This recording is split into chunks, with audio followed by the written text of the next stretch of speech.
Hey friends, happy Sunday and welcome back to another week of What's for Dinner. If you're new here, hello and welcome. I am Taylor. I'm a stay-at-home wife and mom, and I share these What's for Dinner videos every Sunday to hopefully give you some new meal ideas and to motivate you to cook more for your family.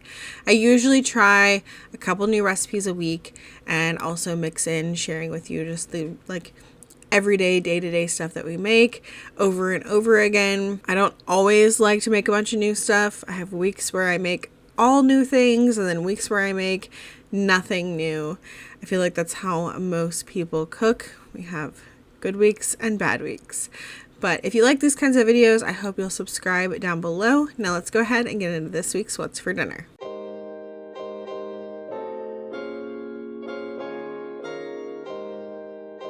Friday night, I made one of our favorite soups. It's a lamb and vegetable soup. We tried this for the first time, I think, last year, and this is the first time making it this season. I was getting started making this late in the day. Usually when I make this in the crock pot. But since it was getting started late, I decided to do it in the Instant Pot, and then I could just saute my ground lamb in there with a little bit of salt and pepper, and then use the slow cooker function on the Instant Pot. I like to do this not all of the time because the Instant Pot doesn't cook as hot as a regular crock pot, but you can always throw the Instant Pot lid on and then pressure cook it for a little bit. And since I knew it might need that, I just did it all in the Instant Pot. So once my lamb was fully cooked, then I added in 1 large onion that I diced, 2 medium carrots that I peeled and diced, 3 stalks of celery diced, a couple cloves of minced garlic. I like to do a lot of garlic. And then you do 4 cups of water with some beef bouillon. And if you don't want to do that, you could just use beef broth. And then 4 cups of tomato juice. And then 2 tablespoons of Worcestershire sauce, a teaspoon of dried oregano. The original recipe that I have linked down below has you use 8 medium-sized gold potatoes. I just like to use one of the 2-pound bags of baby gold potatoes and cut them in half or quarter them depending on the size. And then once all that's in there, you just give it a good stir and then put the lid on it. And for the Instant Pot, I like to cook it on the slow cook function on high. It's still not as high as a regular crock pot on high. So when we got home later in the evening, I checked my potatoes. They weren't quite as soft as I wanted them to be. So then I just threw the Instant Pot lid on there and let this cook on manual high pressure for 8 minutes, and then did a quick release, and then everything was cooked perfectly. And then the original recipe calls for 1 cup of frozen corn and 1 cup of frozen peas. We don't really like frozen vegetables very much, so I just did half a can of drained corn and half a can of drained peas. Stir those in, let it sit for a few minutes, and then we always like to serve this with some crusty bread on the side. It is delicious. If you don't like lamb, you can do this with ground beef, and it's really good. We just really like the flavor of lamb. Saturday night we had beef and broccoli ramen, and this is a recipe that I've made a couple times, and I've done it with steak and I've done it with ground beef. Both ways are really good. This night I decided to use steak because we do prefer it with steak. So I'm starting off by making the sauce. That way it's out of the way, and when it comes time to add it, I can just pour it in the pan. I like to double the sauce so that we can have extra. So just keep that in mind when you look at the recipe that's linked down below. So I'm starting off by mixing together the soy sauce and the cornstarch until there's no lumps.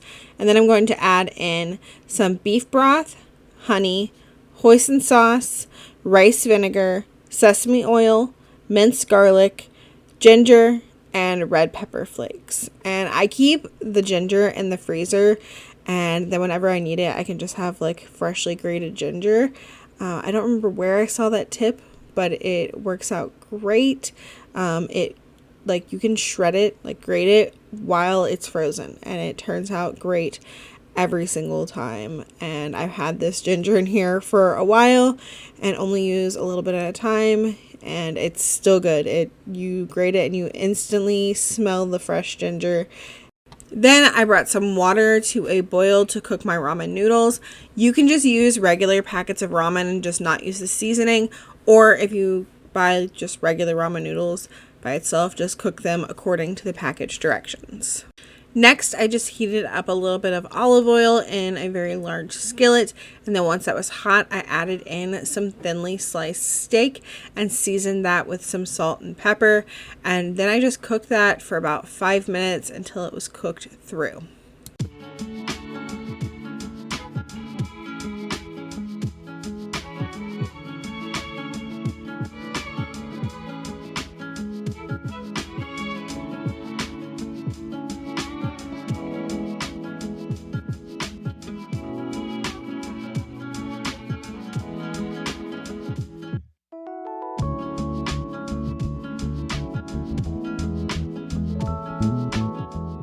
Once the steak was done, then I added in some broccoli. I cut up some fresh broccoli and just cooked it in the air fryer.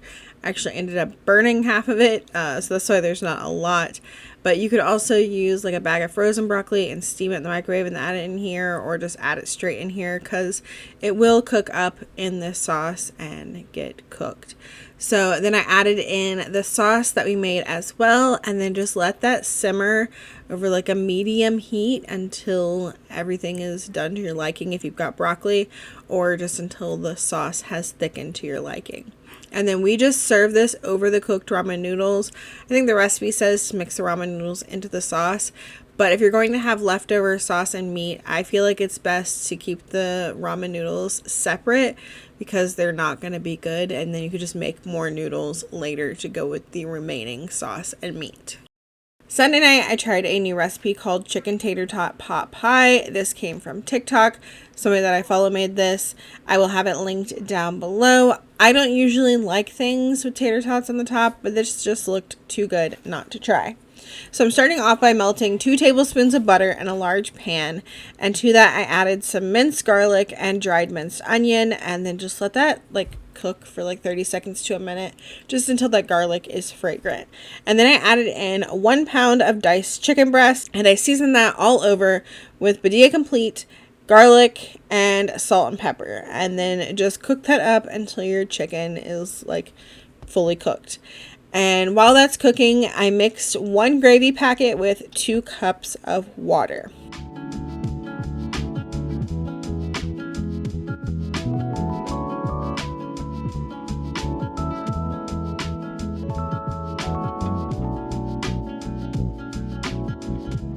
Then when our chicken was done, I added in that gravy mixture that we made, a can of cream of chicken soup, and some veggies. I chose to use 1 can of mixed veggies because, again, my family doesn't really like frozen veggies, but you can use whatever veggies you like. And then I added in a little bit more pepper. I always like more pepper in dishes like this. And then you can add in about a cup of cheddar cheese and a package of bacon bits. Give it a good stir, and then you're going to want to arrange a bag of tater tots over the top of the pan. I thought I had a whole bag of tater tots in the freezer. I was mistaken. This was a little over half of the bag, so it did not cover my entire pan. Covered it most of the way, but I feel like this would have been better if there were no gaps between the tater tots and it filled it completely, but it is what it is. So then I put this in the oven and baked it at 400 degrees for 25 minutes. After the 25 minutes, I topped it with some more cheese and baked it for another 5 minutes just to get that cheese on top nice and bubbly. This ended up being really good. I would not say it would be a family favorite with the tater tots on top. The filling in it was absolutely delicious, but I feel like my family would prefer it with some biscuits on top. So if I make this again in the future, that's what I would do for my family. We've just never been a fan of any kind of tater tot casserole type thing. We just really prefer crispy tater tots. So I think I will stick to that. Monday night we had spaghetti, and as you can tell, I didn't have the meat sauce. Just was not feeling it this night. We had it over angel hair pasta, and the angel hair pasta just made me want garlicky, buttery Parmesan noodles. So that's what I had, and everybody else just had regular old spaghetti with some cheesy garlic bread on the side. Tuesday night, we just had some barbecue shake and bake chicken. I've had this box in the cabinet for quite a while, and it said you could moisten the chicken breast with either like egg or milk or just water. I decided to whisk together 1 egg and a little bit of milk and then add in some garlic powder, salt, and pepper just to give it a little bit more flavor and just get that all whisked together. And then this is the barbecue chicken coating mix I'm using from Aldi. I just took the seasoning and dumped it into the plastic bag that they provided. And then I've got my chicken breast. It's thinly sliced. I cut it in half horizontally so it'd be nice and thin and cook pretty fast. I dipped it in that egg and milk mixture and then into the coating, shook it around, make sure it was well coated, and then put it on a greased baking sheet. And then I just cooked it according to the box directions. I think it was 375, or no, I didn't cook it according to the box directions. I remember now. I cooked it on 425 because I was also roasting potatoes at the same time. So I did it on 425 for 25 minutes and it turned out perfect. After the 25 minutes, it was completely cooked through and nice and crispy, and it was absolutely delicious. I don't remember it being as good the first time I used this, so maybe coating it with that milk and egg did something because it was juicy and perfect. And then we had some roasted potatoes on the side and some corn. The kids actually wanted me to make cream corn mixed with regular corn, which is the way my dad used to make it. You just take a can of cream corn, mix it with a can of regular corn that you drained, and then, you know, season it, salt, pepper, butter, garlic powder, and I don't know, it's something about it's just good. And that's the way we always had corn when I was a kid. And I haven't done it in so long because like it was just like too much corn for us, and we'd have like leftover corn and didn't want leftover corn, so I was just making 1 can of corn. But now that they're older and our family's a little bit bigger, it makes sense to make 2 cans of corn now, so I might start making that more whenever we have corn. But yeah, this meal was simple and delicious. Wednesday night, I tried a new recipe for a 1-pot chicken Parmesan pasta. I did change a few things from the recipe that I will have linked down below, so just keep that in mind if you look at the recipe down there. Starting off by just heating up a drizzle of olive oil and then adding in 1 pound of boneless, skinless chicken thighs that I cut up. And then I'm going to season that all over with salt and pepper, garlic powder, onion salt, Italian seasoning, and garlic powder, and just cook that up until the chicken is pretty much all the way cooked through. The recipe wanted you to cook it all the way through and then remove it from the pan.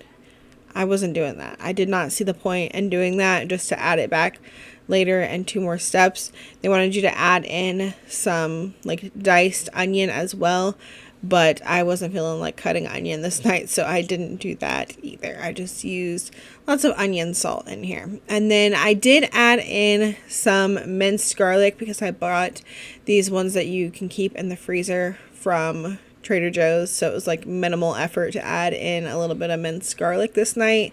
So I just sauteed that around for like 30 seconds until they started to melt. And then I'm going to add in a 24-ounce jar of marinara sauce. We love the Aldi brand one. And then I filled that jar up with water. When I make this again in the future, instead of doing water, I think I will do chicken broth, just to add a little bit more flavor. You're also going to see in a little bit, I am going to add a little bit more water because I didn't feel like that was enough. But once you add in the sauce and water, give it a good stir and then bring it to a boil. And then once it's boiling, you can add in your pasta, just a pound of whatever short pasta you want. I am using bow ties, and it's at this point I'm like, these bow ties are not all in the liquid, so I added in another half a jar of water just to make sure everything is nicely in the liquid. And then I put a lid on this, turn the heat down to like medium low, and let this simmer for about 15 minutes until most of that liquid was absorbed and the pasta was fully cooked.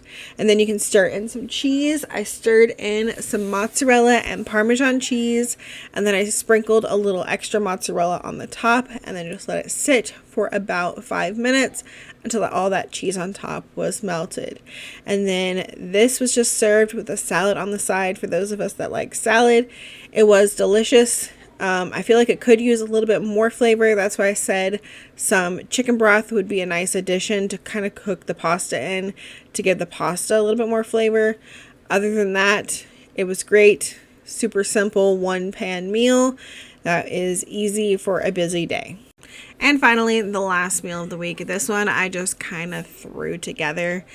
I'm starting off by melting some butter, and then I'm adding in 2 cans of drained chicken and seasoning that with some garlic powder, onion salt, and pepper. And then I'm going to be like kind of breaking that up a little bit, and then I'm going to add in my 2 boxes of rice. This is the whole thing that made me want to make this meal. It's the rice-a-roni cheddar broccoli rice, and I saw it in the store and I was like, ooh, I want a one pan meal with that, because I make all kinds of one pan meals with rice-a-ronis, but the cheddar broccoli just sounded so good. You don't have to use canned chicken if you don't want to. Just, of course, dice up your chicken, season it up, cook it, and then start adding your rice and stuff.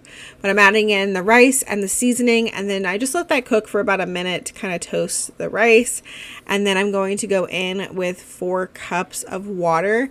I did also add in a little bit of Knorr chicken bouillon, not enough to equal 4 cups, but just a little bit of extra flavor.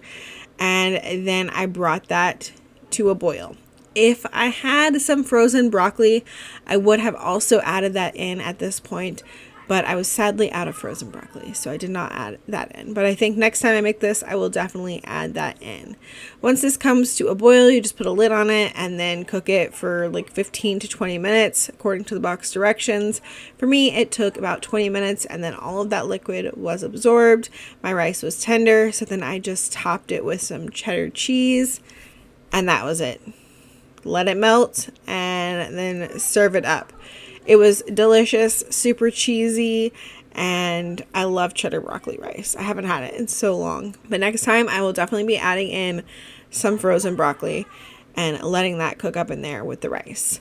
That is going to be it for this week's What's for Dinner. I hope that y'all enjoyed it. I hope that you got some meal ideas. If you did, let me know which ones you plan on trying in the comments down below. And also make sure you leave me a smiley face emoji down there in the comments. Let me know that you made it here all the way to the end.